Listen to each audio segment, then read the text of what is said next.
na baga magkaraong tabi kita. Ang isira mi baga so hali ini sa higo din siya suray na kalunggay. O tumapag yun na naman baga. Nagpasali baga ini si Pading Paing aday. O karo mapalak-palak naman si Pading Paing kayo sa Bicol. Siyempre pag may kulay kay puwan na may lada at mas maurag, mas masiram. Puuni na baga sa mga gamit may ready na ako mag-evacuar. May libre lamon na sardenas sa laki mi. O saka magkaraong tabi kita mga madi budak paday. First bite kang lada, aw maurago dito may lada day. Okay sa bagmasayang ang mga kalunggay, tamabaragsak man sa nang na bagyo, pinaralod na. Tagni minsan naman mga kalunggay, tumaluyang man sa nabaga mga sanga kaana day. Ni man si Pading Paing na ini, umapalak-palak na naman nagdi sa albay. Ay sus Mariosep, kaya mga nagdali-dali na kabagkaon, tama-evacuate na ako. Tasayang kang laki mi, buda, sardenas. Buda, big babaha man talaga ini lugar, mitara na yung kami sa salog. O baka lamang bumisita naman digdi ang Chuchi aday.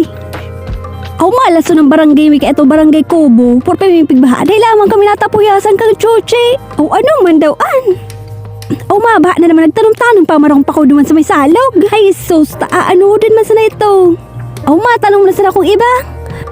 O maurago na isira mo yung naguran-uran. Tuyo buda laki mi aday, maurago doon akong bilasyon. O kamutabi mga madi budak pa di ano lamang isira nindo dyan. O magkaraon na tabi tatataod kayo ni maabot na ang bagyo, mag-iringat na sa natabi kita.